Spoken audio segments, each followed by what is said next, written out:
Donc aujourd'hui, on va voir un TD sur les protozoaires intestinaux. Donc vous avez déjà vu donc avec Dr Ben Meddah Nuezelment, donc là, le lundi passé. Donc il vous reste un TD donc, des protozoaires intestinaux et pour demain, Inch'Allah, donc ce sera les protozoaires sanguicoléticulaires. Donc on va commencer par d'abord la classification. Après, donc, je vais vous montrer des photos donc, de protozoaires en fonction de la classe. Et en dernier, donc, ce sera un petit cas clinique sur lequel vous allez répondre. Donc, vous allez m'envoyer vos réponses et après, on va vous donner là les réponses finales de ce cas clinique. Donc, on commence par la classification. Donc, les protozoaires en général, y compris les protozoaires intestinaux. Donc, vous avez ici, donc la classification, vous avez 4 classes. Donc, la première, c'était la classe des rhizopodes. Donc, c'est mentionné amoeba, et on les appelle les rhizopodes. Deuxième, c'est la classe des flagellés. Troisième, la classe des ciliés. Et la quatrième, c'est la classe des sporozoaires. Donc, les 3 premières classes, c'est des protozoaires qui se déplacent, donc qui bougent. La dernière, c'est la classe des protozoaires immobiles qui est représentée par les coccidies. Donc là, les rhizopodes, oui, Pardon, mais on n'arrive pas à voir les diapos. vous n'arrivez pas à voir les diapos. Ouais. D'accord, je reprends.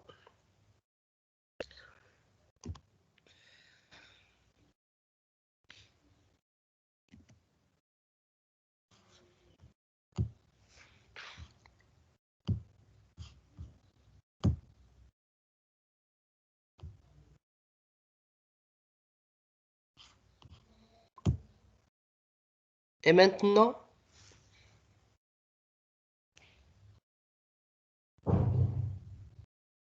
c'est bon?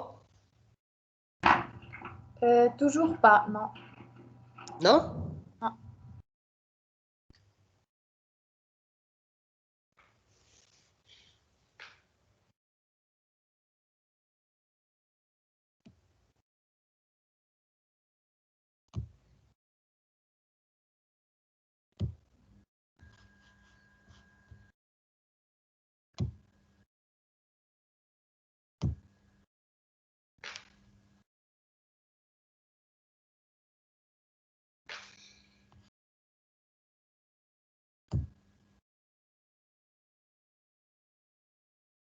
Maintenant, Non, madame.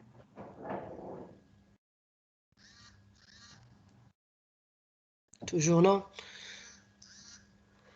Il y a un problème.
C'est bon, madame.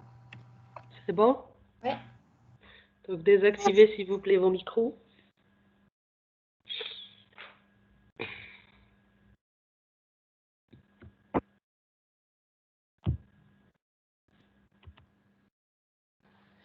Vous le voyez en plein écran?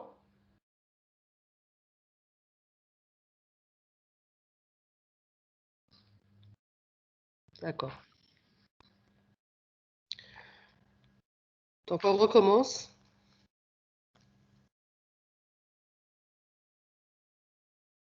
Donc, j'ai dit qu'aujourd'hui, on va voir deuxième TD. Le premier, c'était pour les aliments intestinaux.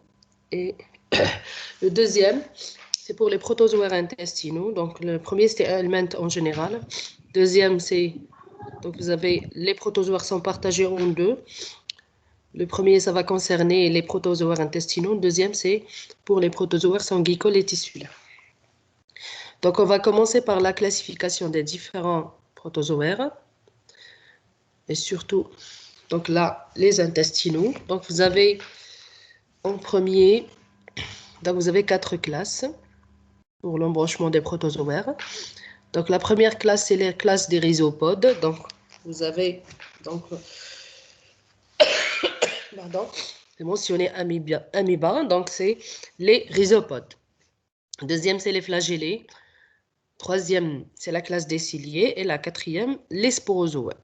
Donc, on a déjà parlé donc de les 3 premières qui sont des parasites mobiles, donc qui bougent. La dernière classe, c'est des parasites immobiles. Donc, il n'y a pas de moyen de mobilité.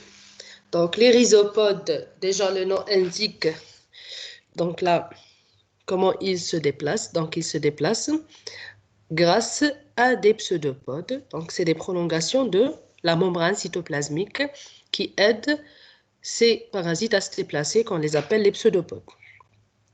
Donc, vous avez 4 genres dans ce tube. Donc, les 3 genres premières, donc c'est vraiment des amibes. Donc, la quatrième, c'est anciennement classée parmi les levures. Maintenant, elle est classée parmi les amibes.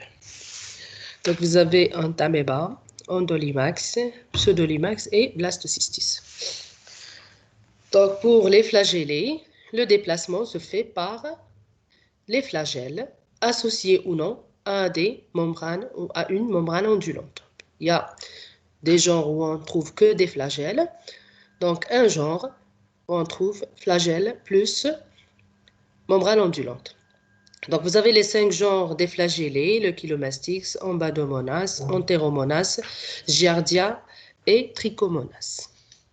Donc, les Trichomonas, c'est le genre où on trouve chez qui, pardon, c'est le genre où on a le déplacement se fait par les flagelles associés à une membrane ondulante.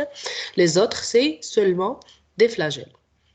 Donc, les ciliés, il y a un seul genre, une seule espèce, et le déplacement se fait par des cils vibratiles. Donc, il y a des cils sont comme des poils tout autour de la surface du parasite, et c'est vibratile, donc, et ça aide au déplacement. La troisième classe, c'est les sporozoaires, et elle est représentée par les coccidies. On a les coccidies intestinaux, représentés par le cryptosporidie. Donc, les cryptosporidies, donc Cryptosporidium, vous avez Cyclospora et Isospora, avec donc une seule espèce pour Cyclospora et Isospora et plusieurs espèces pour Cryptosporidium. Pardon. Donc, on va commencer par les amibes. Donc, la seule amibe pathogène, c'est Entamoeba histolytica. Donc, Entamoeba histolytica. Donc, celle-là, vous avez 2 formes. Et pour Entamoeba histolytica, il existe 3 formes, d'accord? Donc, vous avez 2 formes pour la plupart des autres parasites intestinaux, le kyste et la forme végétative. Il y a des genres où on trouve que la forme végétative. Et pour Entamoeba histolytica, qui est la seule amibe pathogène, c'est qu'elle a, donc elle se présente sous 3 formes. Donc, vous avez le kyste. Ici, vous avez 3 types de kystes. Ici, vous avez un kyste donc à 4 noyaux. Donc, c'est un kyste mature. Donc, vous avez 1, 2, 3 et 4. Avec un caryosome qui est central. Donc, un caryosome punctiforme central qui caractérise l'espèce. Donc, c'est le noyau qui caractérise ces espèces. Avec une chromatine finement répartie sur la membrane nucléaire. Donc, une chromatine finement bien régulièrement répartie sur la membrane nucléaire. Donc, ici, donc, tout ce qui est donc, cette forme jaune, ici, vous avez une forme noire, et ici, donc, c'est noir. Ça, c'est le cristalloïde. Donc, il est en saucisse à bout, arrondi. Il est en saucisse. Si vous avez un kyste mature à 4 noyaux, ici un kyste immature à 3 noyaux, ici vous avez un kyste immature à 2 noyaux. Et toujours vous avez le même type de noyau et la taille, elle peut aller jusqu'à 15 microns, d'accord? La taille, elle peut aller jusqu'à 15 microns avec une double paroi, donc une paroi dédoublée, et de 1 à 4 noyaux, ça dépend de la phase où vous avez trouvé votre kyste. Donc, ça peut être un kyste mature ou bien immature. Donc là, vous avez deux formes végétatives. Donc, vous avez la forme minuta, donc Entamoeba histolytica minuta, et vous avez la forme Entamoeba histolytica histolytica. La différence entre les deux, c'est donc la minuta, elle est plus petite par rapport à histolytica, donc elle fait la moitié jusqu'à 20 microns. Histolytica, c'est jusqu'à 40 microns. Aussi, donc là, la première, il y a deux vacuoles, donc des vacuoles à l'intérieur de son cytoplasme. Et la deuxième, vous avez la présence d'hématies digérées. Donc, c'est la forme invasive, donc la forme tissulaire qui se trouve dans les tissus. Elle se nourrit de sang. Donc, forcément, vous allez trouver des hématies digérées à l'intérieur. Et le noyau, il est du même type, un caryosome punctiforme central et une chromatine régulièrement répartie sur la membrane nucléaire. Donc, pour Entamoeba histolytica, vous avez une différence, ou bien la différenciation se fait entre endoplasme et ectoplasme. Il y a toujours le vide, donc il y a un vide ici. Voilà donc différence entre endoplasme et ectoplasme.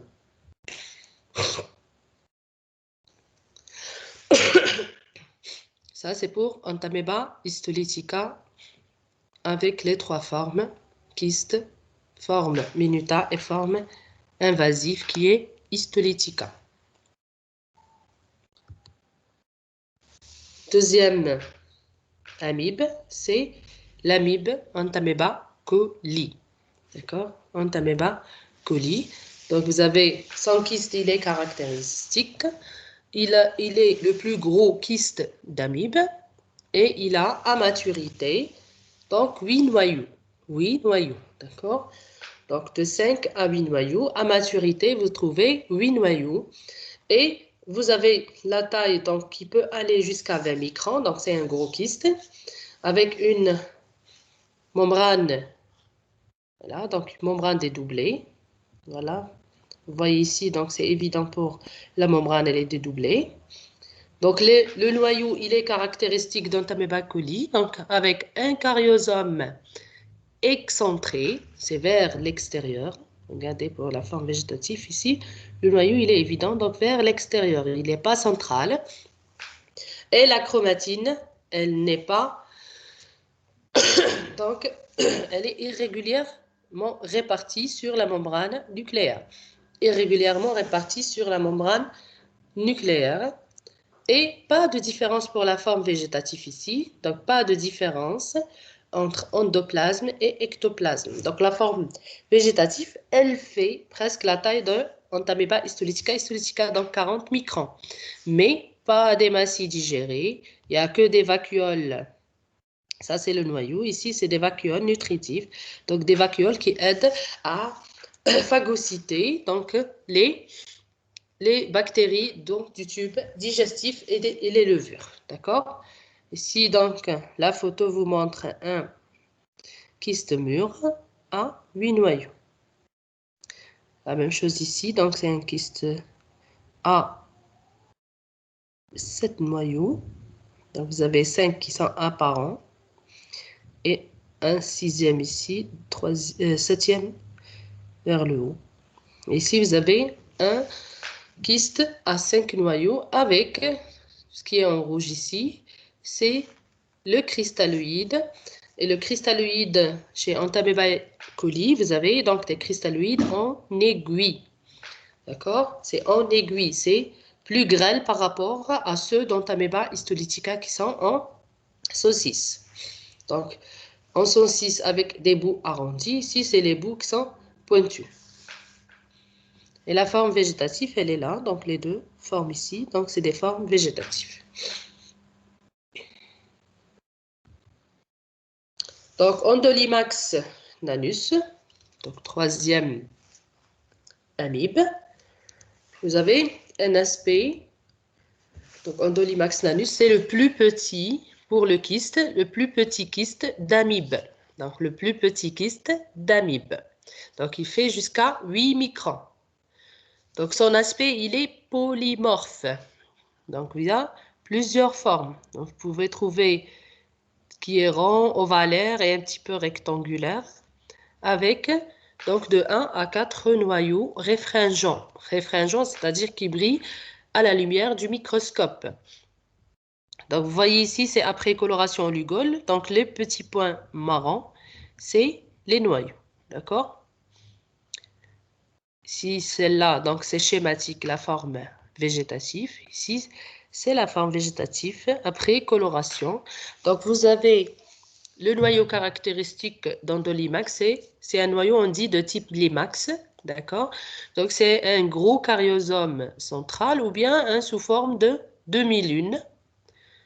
Donc, pour Endolimax anus, on le trouve sous forme de demi-lune ou bien deux masses de chromatine reliées avec un pont de chromatine ou bien une seule masse, on appelle donc un gros cariosome central. Ça, c'est pour le kyste et la forme végétative d'Endolimax nanus. Donc, pour le TP, il faut les avoir en tête, comme ça vous facilite le repérage des formes au niveau du microscope. C'est surtout pour les kystes, quelques formes végétatives, mais on n'a pas assez de formes végétatives. Donc, vous allez voir presque la totalité des kystes. Ça, c'est un schéma, donc pour voir le polymorphisme, d'accord? Donc, plusieurs formes. On a dit forme arrondie, forme ovalaire et forme rectangulaire, avec de 1 à 4 noyaux. Donc, 4 noyaux à maturité. Quatrième espèce, c'est le pseudolimax, parce que vous voyez, donc vous êtes guidé ici, regardez, cette vacuole qui prend presque les 2/3 de son corps. Et cette vacuole pour le kyste, lui aussi, il est polymorphe, il peut prendre plusieurs formes. Vous avez donc la caractéristique de la vacuole, c'est qu'elle est iodophile. Donc elle prend de l'iode, elle est iodophile. Si on colore avec de l'ugol qui contient de l'iode, donc vous avez la coloration marron de la vacuole, donc de Pseudolimax muchli. La forme végétative, donc c'est une forme qui donne des prolongations cytoplasmiques sous forme donc de pseudopodes. Et vous avez, la plupart du temps, elle donne un pseudopode lent, d'accord, en doigt de gant. Pseudopode lent en doigt de gant. Et la forme, donc pour le noyau de ce parasite, la même chose pour Endolimax. Donc c'est un noyau de type limax, d'accord, de type limax, c'est-à-dire que la chromatine, elle se trouve en amas, donc comme un gros cariosome.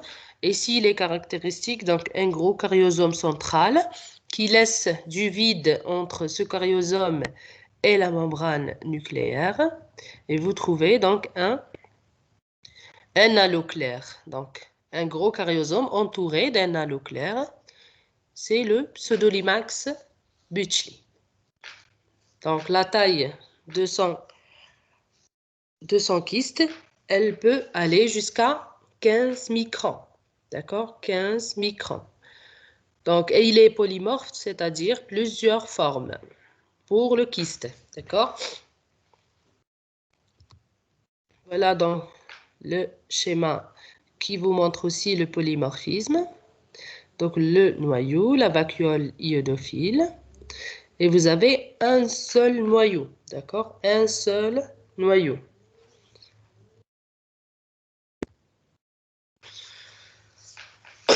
Quatrième genre, ce sera si on dit donc une présence d'une vacuole centrale avec des noyaux périphériques. Donc vous avez ici la forme vacuolaire de Blastocystis hominis. Blastocystis hominis. Donc c'est anciennement on l'appelle kyste de blastocystis. Maintenant il y a plusieurs formes. Donc vous avez 4 formes. Donc des formes granulaires, formes vacuolaires, formes améboïdes et formes donc kystiques. Donc avec une petite forme du kyste. Donc celle-là, c'est la forme vacuolaire qui est la plus retrouvée au niveau des selles. Donc vous avez plusieurs schémas ici. Donc ici, c'est après coloration Lugol. Toujours la vacuole, elle est centrale. Et elle épouse presque la totalité du corps avec des noyaux qui sont rejetés à la périphérie.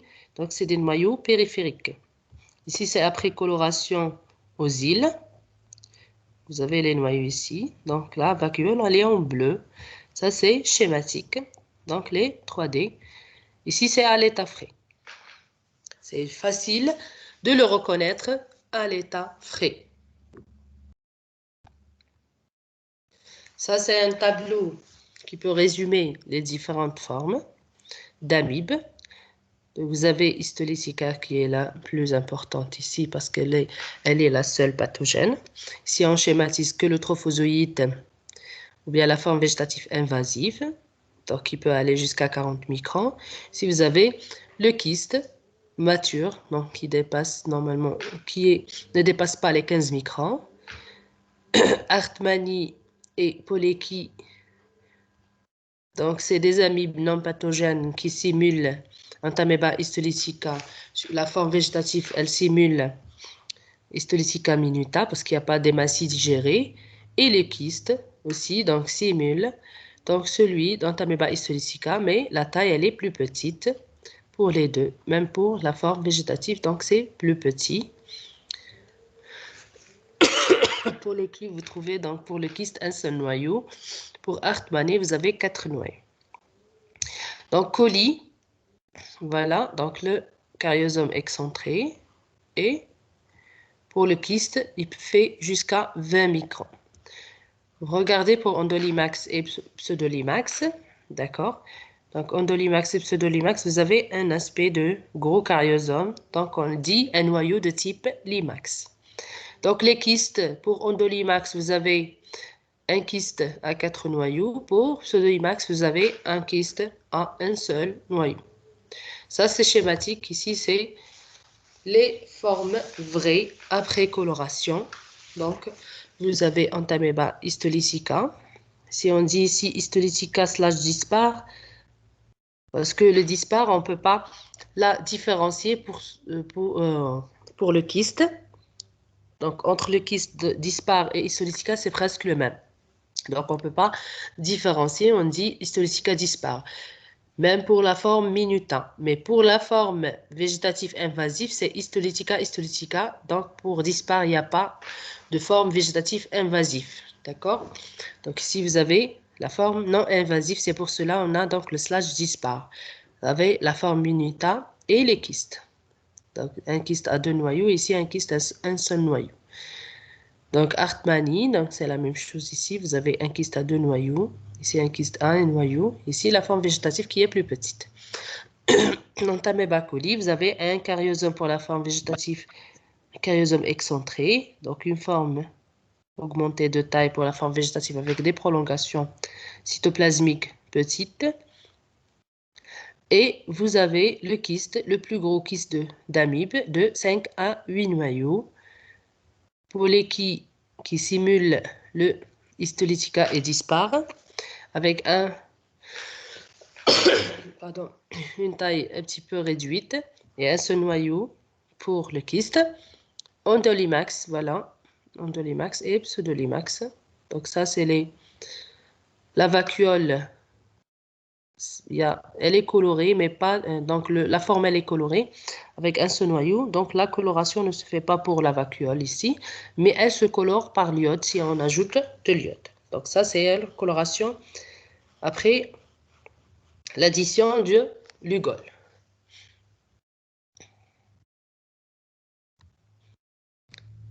Donc toujours les amibes. On a parlé, donc si on parle de kyste ou de forme végétative, on dit Entamoeba histolytica / dispare. Si on parle de la forme invasive avec des hématies à l'intérieur de son cytoplasme, on parle d'Entamoeba histolytica. Ici, vers le bas, vous avez la forme végétative d'Entamoeba coli avec un caryosome, il est là, excentré. Ici, vous avez les kystes, donc un kyste à 2 noyaux. Ici, vous avez un kyste à 8 noyaux. Et ici, vous avez l'Entamoeba hartmanni. Et vers le bas, c'est Blastocystis hominis, la forme vacuolaire. Donc, on passe à la deuxième classe, qui est la classe des flagellés intestinaux. Donc, vous avez plusieurs classes. Donc, on a dit 5 classes. Ce que vous pouvez voir au TP, donc vous allez voir le Giardia, le Chilomastix et le Trichomonas. Voilà, donc on commence par le pathogène dans cette classe. Donc, on ne peut pas dire le seul pathogène parce que vous avez aussi le Trichomonas vaginalis qui est pathogène. Donc, les autres ne sont pas pathogènes, sauf s'ils sont ont augmenté en nombre. Ils peuvent donc donner des symptômes digestifs. Donc, Giardia intestinalis qui est responsable de diarrhée chronique. Donc, c'est des diarrhées qu'on peut les voir chez l'adulte et chez l'enfant, mais elles sont plus présentes ou bien plus retrouvées chez l'enfant. Donc, la fréquence chez l'enfant, elle est plus élevée par rapport aux adultes. Donc, vous avez une forme, donc pour le Giardia, donc on l'appelle donc en forme de cerf volant ou bien en forme de masque africain. Donc, c'est une forme très caractéristique, facile à reconnaître pour la forme végétative, mais ainsi que la forme kystique. Donc, la forme végétative, elle fait 15 microns jusqu'à 20 microns, d'accord?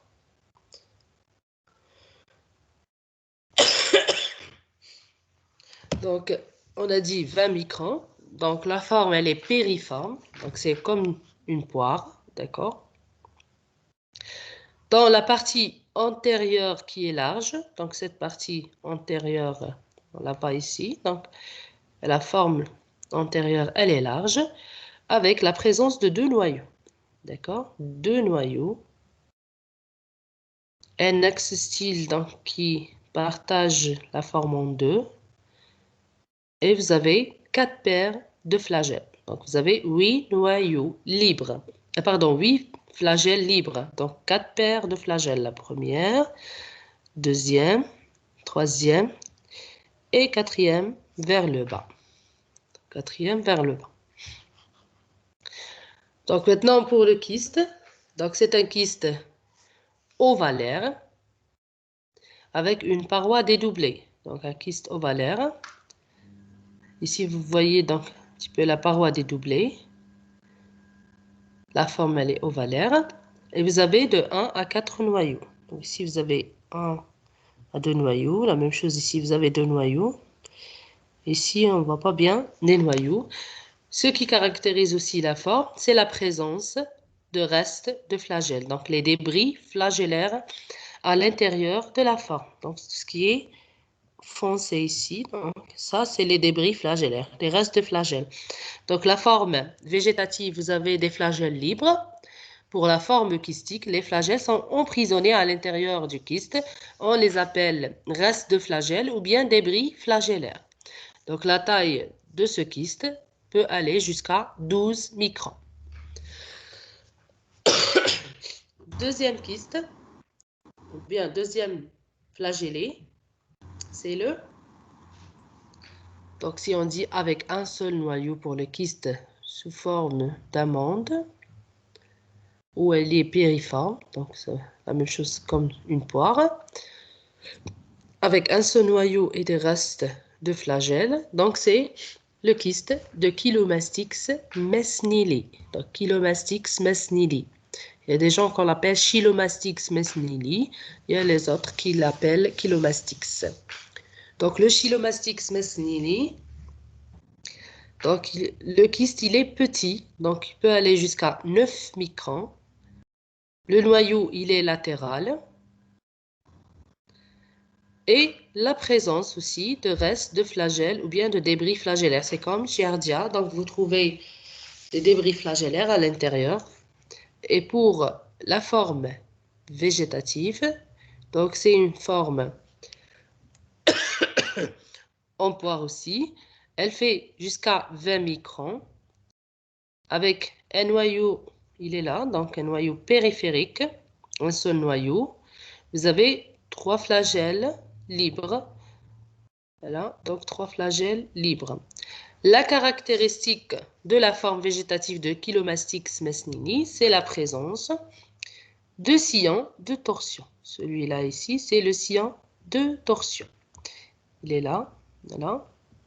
C'est comme une dépression qu'on peut la voir. Donc, sillon de torsion, parce que ce parasite, donc comment il est donc pour le mouvement, donc son mouvement, donc il se fait en mouvement de tire-bouchon. Le tire-bouchon, l'aspect de mouvement de ce parasite. Pour le giardia, le mouvement, il est en chute de feuilles. D'accord? En chute de feuilles. Donc, giardia à la... Donc, si on le voit en face, vous avez cet aspect. Si on le voit de profil, c'est comme une cuillère. D'accord? Et l'aspect donc de son mouvement, ou bien le mouvement, comment il se déplace en chute de feuilles. Pour le Chilomastix, il se déplace en tournant. C'est comme le fait de tirer un bouchon. D'accord? C'est un tire-bouchon.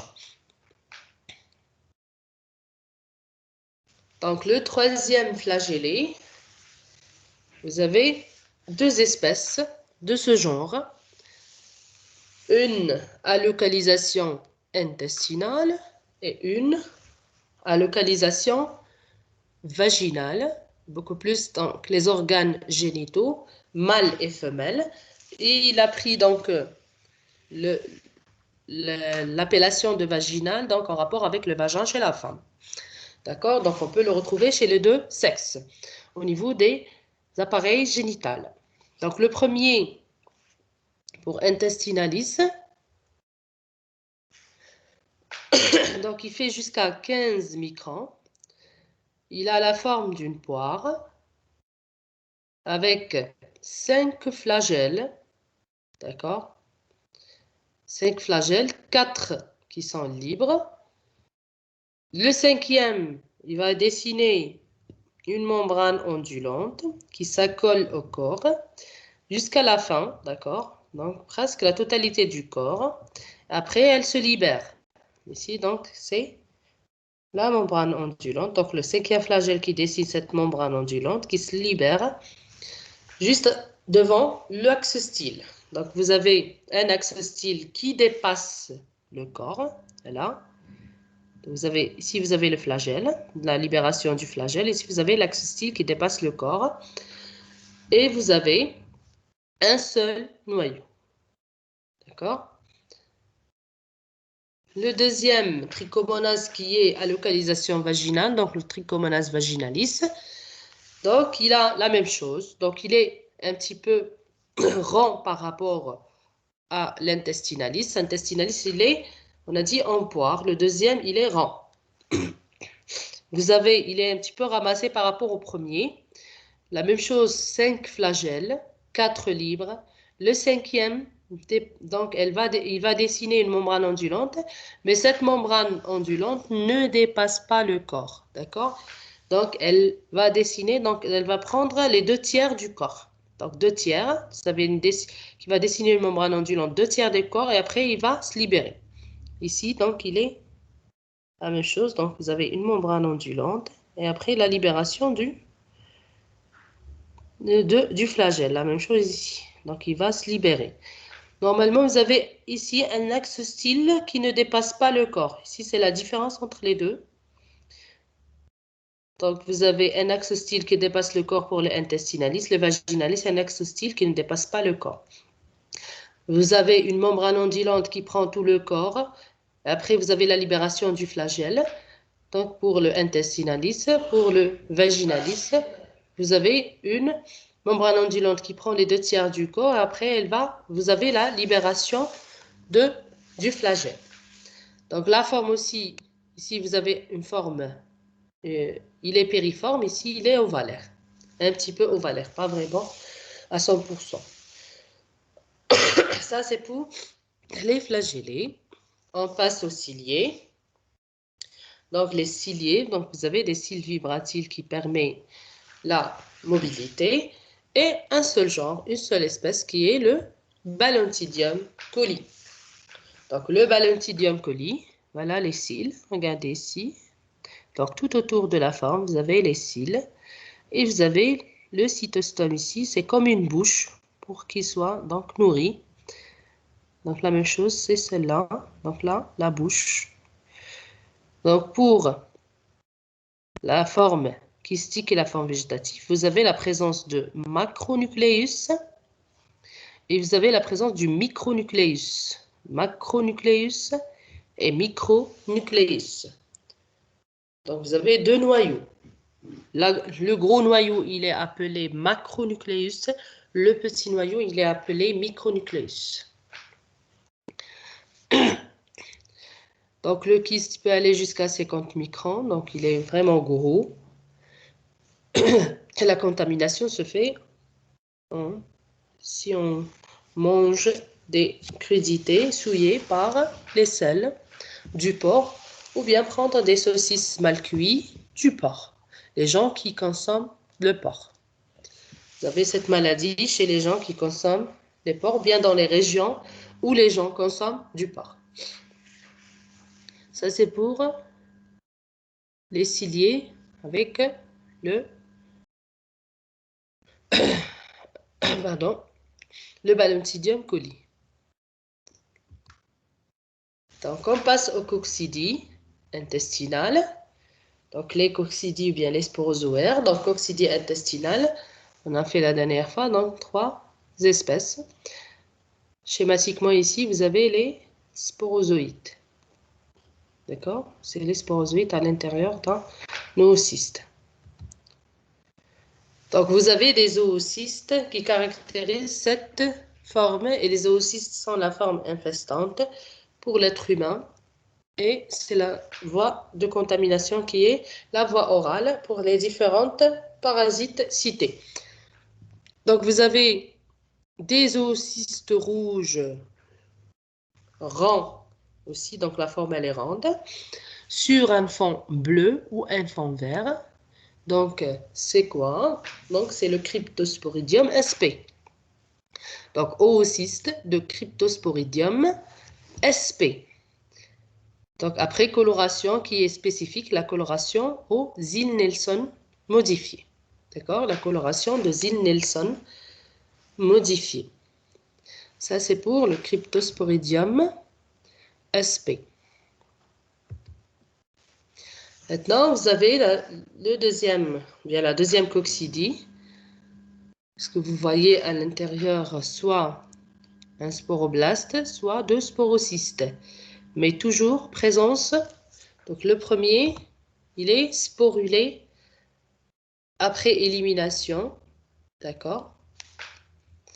Et le deuxième n'est pas sporulé après élimination. Il a il va passer donc dans le milieu extérieur pour avoir cette sporulation. D'accord? Donc, vous avez soit une grande masse pardon, embryonnaire, une seule masse, on appelle sporoblaste, ou bien deux sporocystes. Après maturation, vous avez donc 4 sporozoïdes à l'intérieur de chaque sporocyste. D'accord? Donc, vous avez ici les sporoblastes. Ici, c'est après coloration au ZIL, donc le ZIL Nelson modifié, l'Isospora belli. Donc, ça, c'est le gros cyste par rapport au coccidie. Donc, c'est le plus gros qu'on peut le voir à l'œil nu, donc à l'état frais. Donc, cette forme, c'est vu à l'état frais. La même chose ici, c'est à l'état frais. Ici, c'est après coloration. Donc, il peut se colorer par le ZIL Nelson modifié. C'est l'oocyste d'Isospora belli. Donc, oocyste d'Isospora belli. Donc, le dernier oocyste, c'est l'oocyste de Cyclospora caetanensis. Donc, c'est petit par rapport aux deux premiers. Donc, il est petit, il est rond, avec à l'intérieur une masse embryonnaire qui nécessite le passage dans le milieu extérieur pour s'embryonner. Donc, aussi la même chose, donner deux oocystes, soit une seule masse, soit avec deux masses, donc deux sporocystes, à l'intérieur desquels après, donc dans le milieu extérieur, vont donc sporuler pour donner naissance aux sporozoïdes. Donc ça, c'est un oocyste qui a éclaté, donc qui a fait sortir le sporocyste. Et ici, vous avez un sporocyste après éclatement qui a fait sortir les sporozoïdes. D'accord? Donc ici, vous avez, après, donc au microscope à fluorescence, on a dit donc il peut se colorer aux îles, mais il est mal coloré. D'accord? Il est facilement repéré au microscope à fluorescence sans ajouter du fluorescent. Il est autofluorescent. Donc, il est caractérisé par son autofluorescence. Donc, c'est des zoocystes autofluorescents. C'est bon? Jusque-là, c'est bon? Vous avez des questions sur les formes?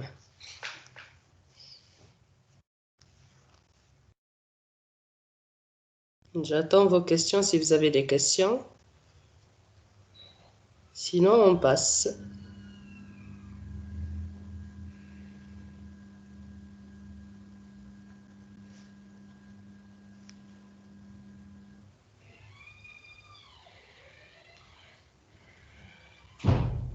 Ça y est, donc on passe au cas clinique. Je vous ai choisi un seul cas clinique qui va se poser sur toujours les protozoaires intestinaux. D'accord? Donc, une femme qui va venir, donc qui est venue en consultation avec, elle est venue donc chez son médecin traitant avec des troubles digestifs. Donc, ces troubles évoluent depuis plusieurs jours et sont donc à l'examen clinique, le tableau associe donc les signes, presque la symptomatologie, elle est presque digestive. Donc, vous avez les nausées, donc des flatulences, ainsi que des diarrhées.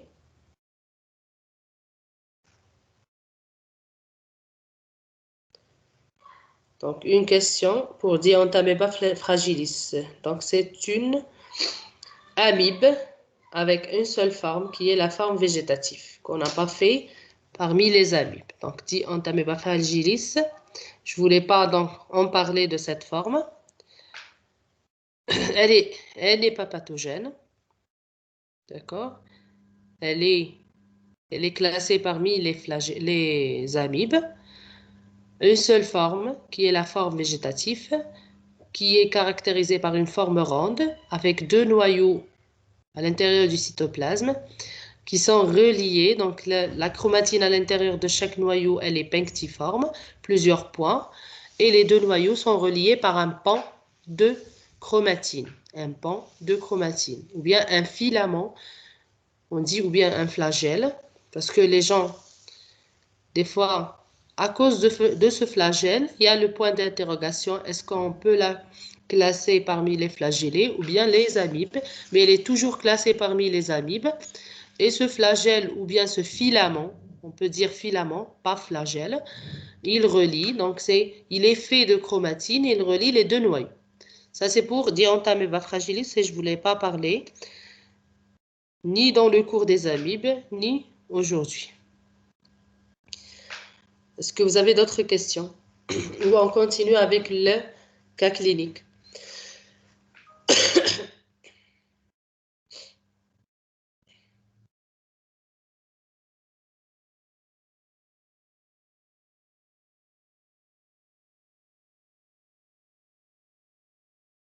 Comment?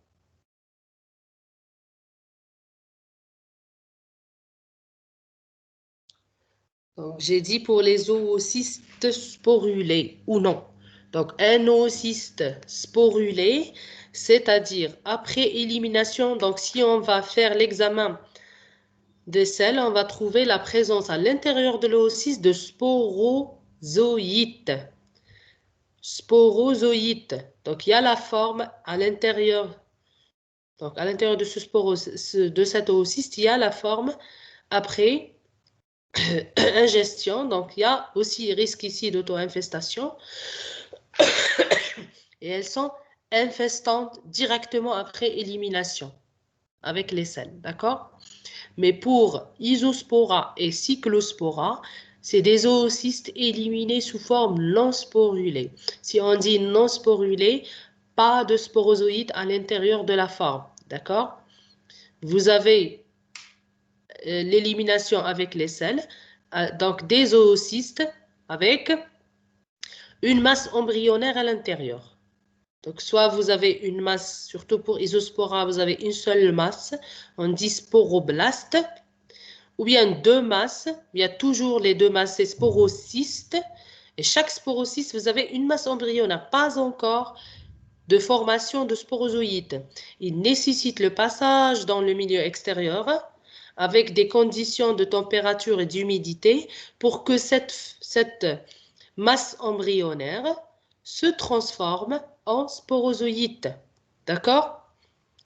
La même chose pour Cyclospora, la masse embryonnaire au début, et après, vous avez dans le milieu extérieur, donc cette masse embryonnaire s'embryonne, donc elle donne la naissance au sporozoïde pour donner un sporocyste sporulé.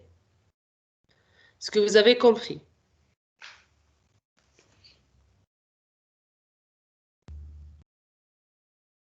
C'est bon? Je vous en prie.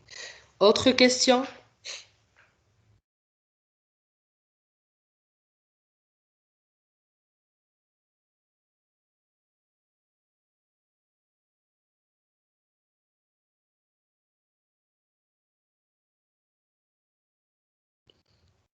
Donc, on continue avec le cas clinique. On a dit une femme qui vient en consultation avec des troubles digestifs.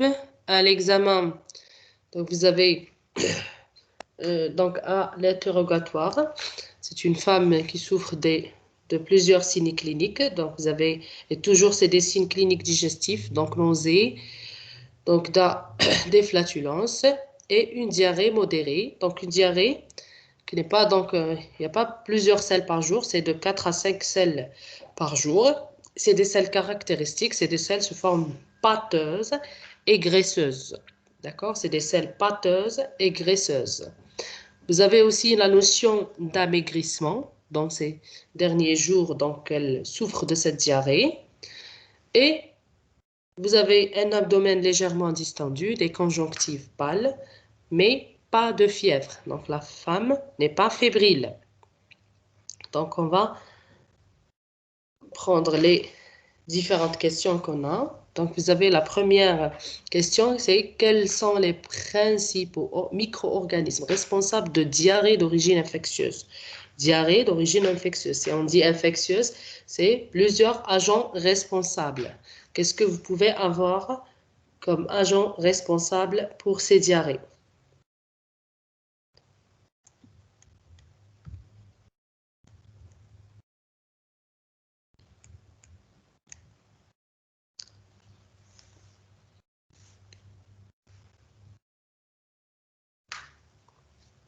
Allez-y.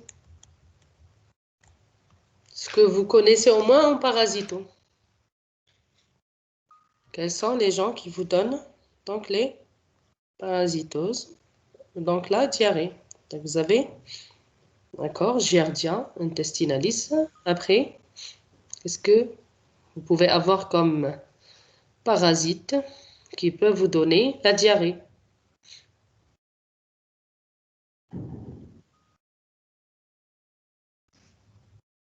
D'accord, les coccidies en général, et les cyclospora, oui, cryptospora. J'ai dit les agents, donc à faire attention à vos réponses.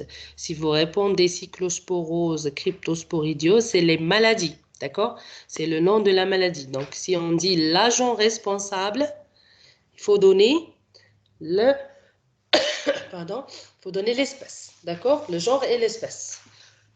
Donc vous avez aussi donné donc l'Entamoeba histolytica, d'accord? Oui. En dehors des parasites, vous pouvez avoir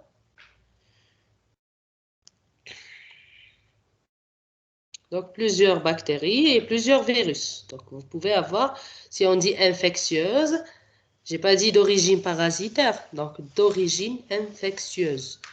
Donc on peut parler donc de bactéries, de virus. Et ce qui est intéressant pour nous, les virus, pardon, les parasites. Et vous avez énuméré presque la plupart des protozoaires qui donnent la diarrhée. Et c'est très bien. Donc ça, vous avez le point, donc votre point pour la première question, parce que vous avez énuméré les différentes causes parasitaires. Donc maintenant, quelle est la parasitose la plus suspectée ici, dans ce tableau, et sur quel argument vous êtes basé?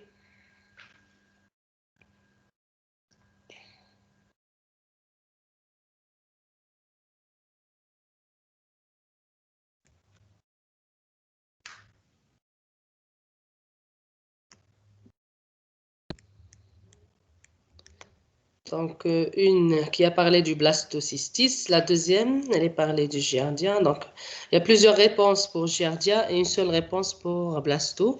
Donc, il faut me donner une seule réponse parmi les deux.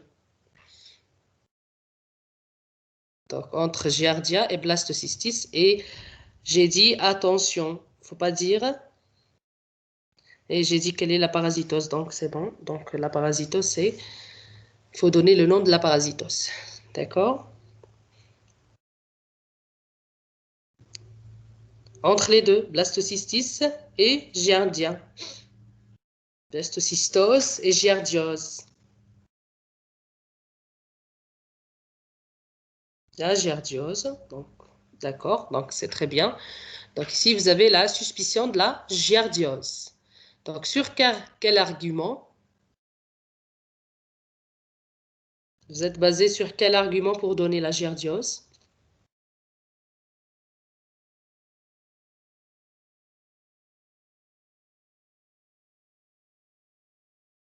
D'accord, les selles sont graisseuses.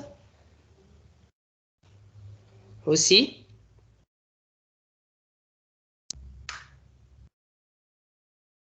d'accord.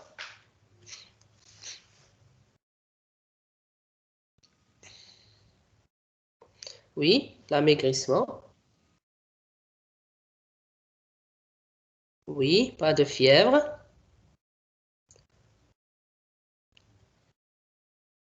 Deux fois, d'accord.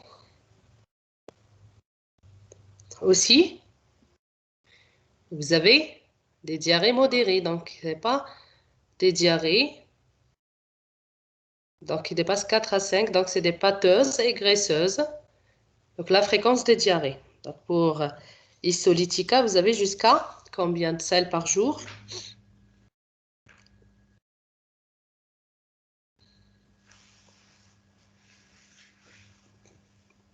Donc, vous avez jusqu'à 10 à 20 sels. Donc, on dit 15 à 20 sels par jour. D'accord?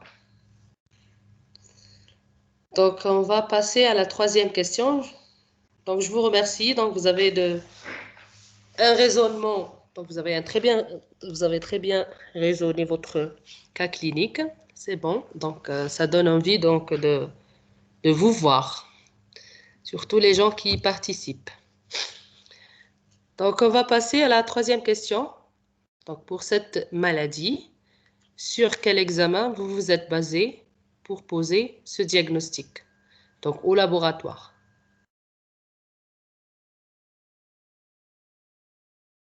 Quel est l'examen qui pose le diagnostic?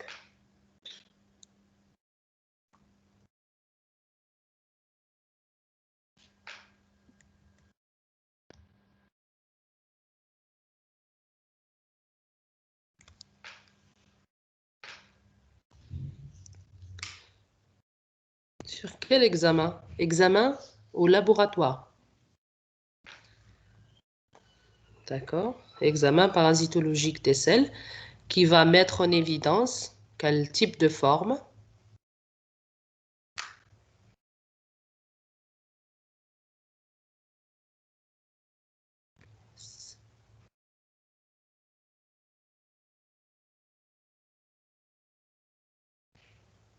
Forme kystique.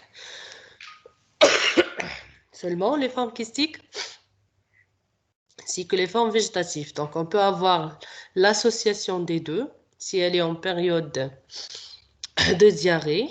D'accord? Vous allez avoir les deux. Donc, la forme végétative et la forme kystique. Des fois, on peut trouver que les formes kystiques.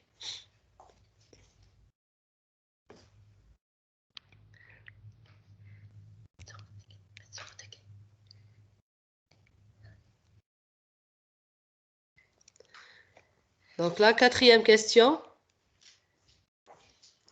Quelle est la précaution à prendre pour éviter des résultats de cet examen? Donc, vous avez déjà parlé de l'examen parasitologique des selles. Quelle est la précaution à prendre pour éviter des résultats faussement négatifs et pourquoi?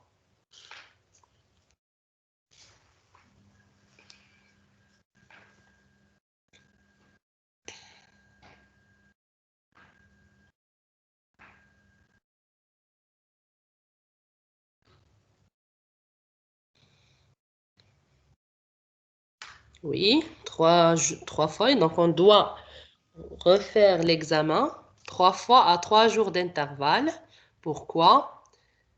Car il y a des phases muettes. Donc, très bien, vous avez répondu. Donc, vous avez des phases muettes. Les phases muettes, c'est-à-dire que c'est des phases où on n'a pas d'élimination. L'élimination du parasite, la plupart des parasites s'éliminent de façon discontinue. Donc, pour cela, il faut refaire l'examen parasitologique 3 fois, mais à 3 jours d'intervalle. Ce n'est pas tous les jours. Donc, aujourd'hui, demain, après-demain, non. Donc, on va faire le premier jour, on attend 3 jours et on refait le deuxième, on attend 3 jours et on refait le troisième. C'est à partir du troisième examen qu'on peut conclure à une négativité. Parce que ça peut être l'examen premier, examen négatif, deuxième négatif, troisième il se positive. Bien, il peut se positiver au deuxième. Donc, pour le malade, s'il est positif au premier, on ne va pas demander les deux autres examens. S'il est négatif, on demande le deuxième. Si le deuxième toujours négatif, on demande le troisième. Donc, lorsque l'examen se positif, on arrête les examens. Maintenant, si vous faites les 3 examens, ils sont négatifs, donc vous rendez votre réponse négative. D'accord? Donc, maintenant, donnez un autre examen qui peut vous, donc, vous donner un diagnostic de certitude. La même chose, c'est comme, c'est-à-dire, il peut visualiser les parasites comme l'examen parasitologique des seins.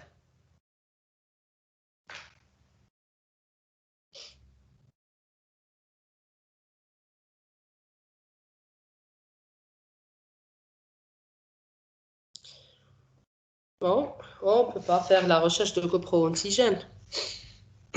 Donc, les coproantigènes, l'indication beaucoup plus, on peut la retrouver pour les amibes, surtout Entamoeba histolytica. Donc, on peut l'utiliser pour Entamoeba histolytica. Donc, la recherche se fait par ELISA.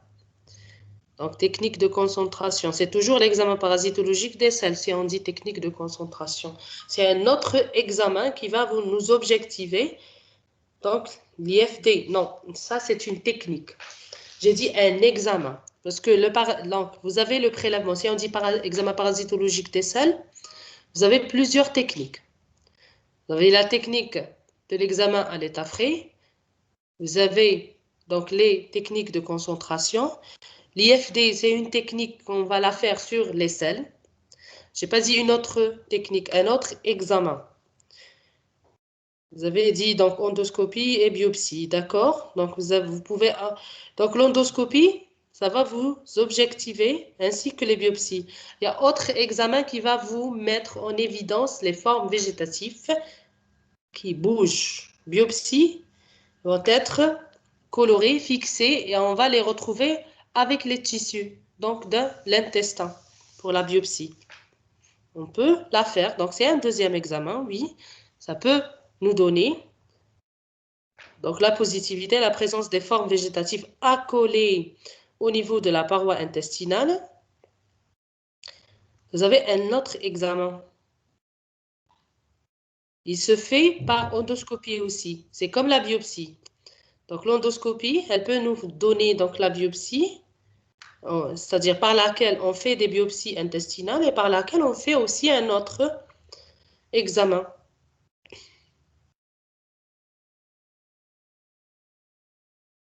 Allez-y.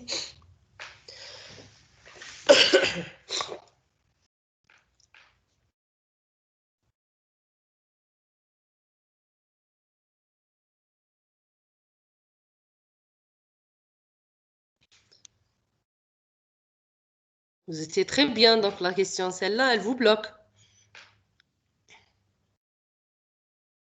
Oui, merci, mademoiselle Bassaïd. C'est très bien. Donc,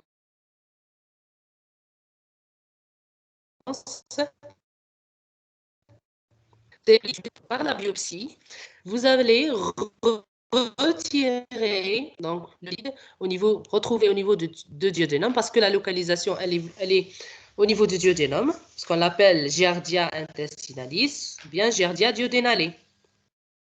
D'accord?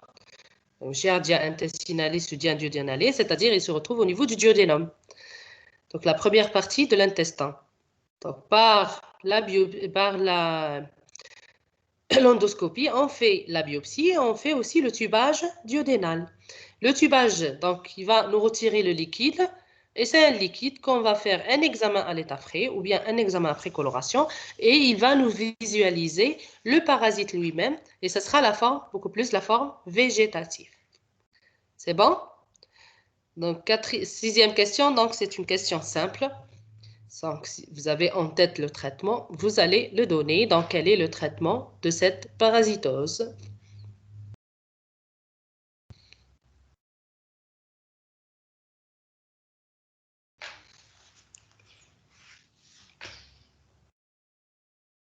Oui, c'est le flagile. C'est comme les autres amibes. Vous avez le métronidazole qui est donné pendant 5 jours. Il y a des gens qui le donnent jusqu'à 10 jours. Et après l'arrêt du traitement, il faut refaire un examen de contrôle. Donc, des fois, c'est des contrôles après 10 jours d'arrêt du traitement. On peut aller jusqu'à 1 mois après arrêt du traitement pour refaire l'examen parasitologique des selles à la recherche de, de ce parasite. Donc, chez les enfants, qu'est-ce que vous avez comme symptôme en plus qui est caractéristique de cette parasitose?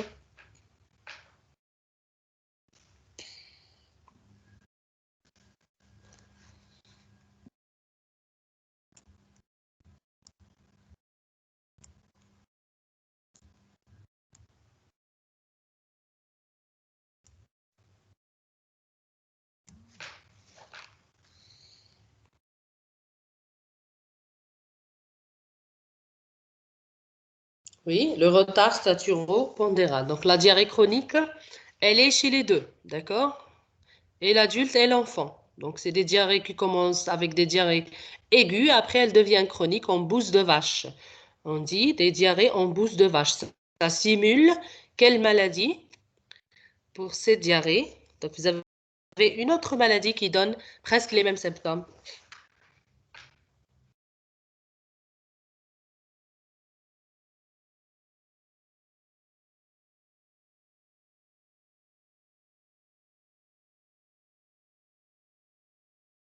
C'est quoi la maladie qui donne aussi un retard staturo-pondéral chez l'enfant et elle donne la diarrhée en bouse de vache?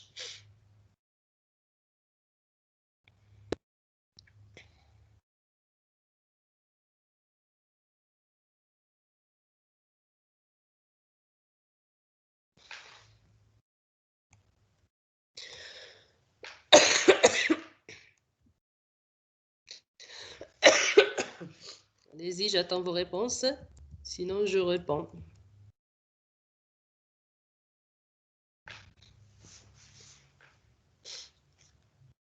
Donc, vous avez la maladie cœliaque. Donc, la maladie cœliaque, elle donne les mêmes symptômes que la giardiose. Donc, chez un enfant, il faut d'abord faire un examen parasitologique des selles à la recherche de giardia pour poser le diagnostic avant de faire une biopsie. Et la biopsie, elle va vous donc éliminer la giardiose, faire la biopsie. Des fois, la giardiose, elle est difficile à éliminer chez les enfants. Ils sont toujours contaminés. Et aussi, cette giardiose, à long terme, elle peut donner presque, même si on fait une biopsie, elle peut vous donner une anomalie au niveau des villosités intestinales, une atrophie villositaire, parce qu'elle s'accole à la surface de la villosité. Donc, elle ne va pas laisser l'intestin absorber les aliments, donc elle l'absorbe elle-même. Donc, il y a une malabsorption, c'est comme l'atrophie villositaire. Et en évoluant dans le temps, cette villosité qui ne travaille pas, elle va s'atrophier. Donc, vous avez la même chose, elle va vous donner une atrophie villositaire et ça peut être une atrophie villositaire partielle. Pour la maladie cœliaque, vous trouvez donc des différents stades, l'atrophie villositaire partielle jusqu'à l'atrophie villositaire totale. D'accord? Ça, c'est pour la chez les enfants. Maintenant, on a terminé le cours. Donc, je vous remercie, ou bien le TD. Je vous remercie pour votre attention. Si vous avez des questions, je peux vous répondre. Sinon, on s'arrête. Et il faut bien se préparer pour la semaine prochaine, Inch'Allah. Pour le TP, il faut avoir en tête les formes, les tailles. Comme ça vous facilite de le repérer au niveau du microscope optique.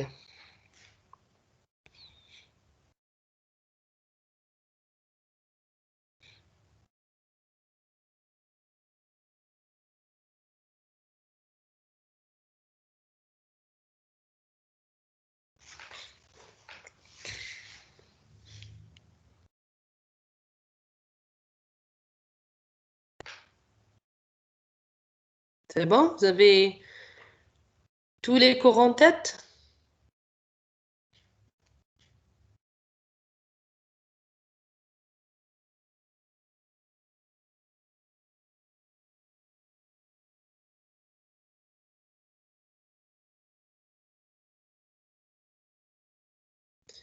Oui, qu'est-ce qu'ils ont, les techniques en compro?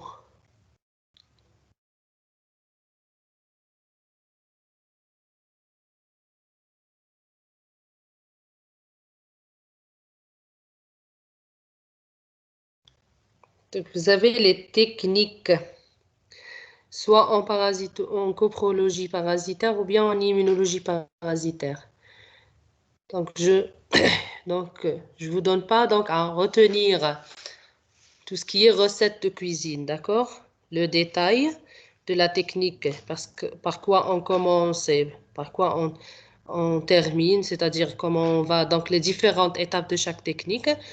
En premier lieu, il faut avoir en tête la technique, pourquoi elle est utilisée, dans quel but, et le principe de chaque technique.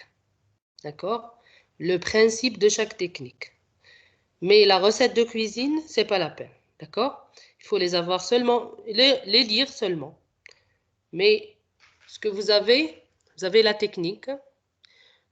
Elle est utilisée pour dans telle ou telle parasitose.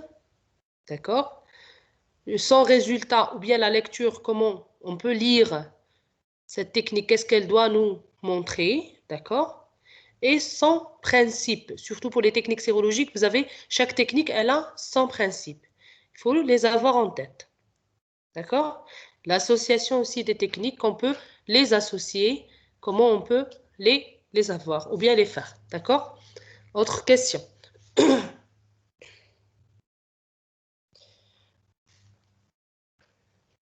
Ce que vous n'avez pas compris, c'est pas qu'est-ce que vous pouvez avoir en tête ou non.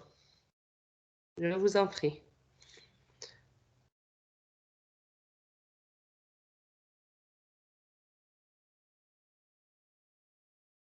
La loise, vous avez un chrysops? Eh oui, j'ai dit le cyclops. Le chrysops, oui, c'est le vecteur de la loise. Oui, les deux adultes sont hématophages, c'est mentionné.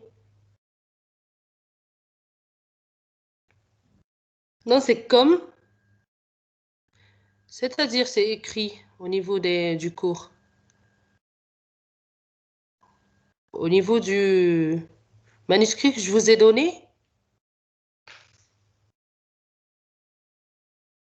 je vais vérifier.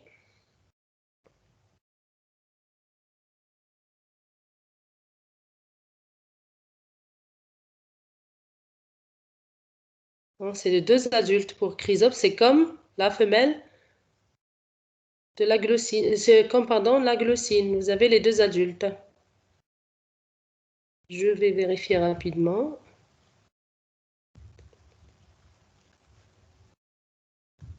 Ce que je vous ai donné. Normalement, non.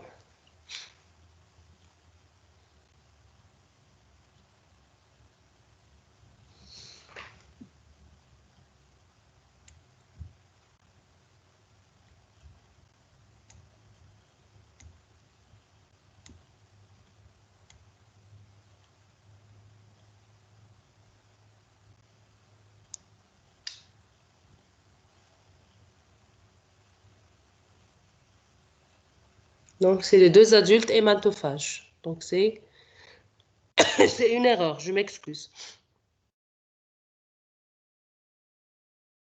Donc, les deux adultes sont hématophages. D'autres questions?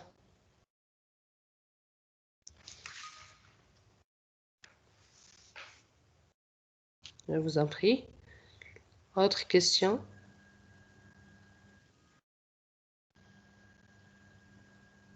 C'est bon? Donc, en clôture.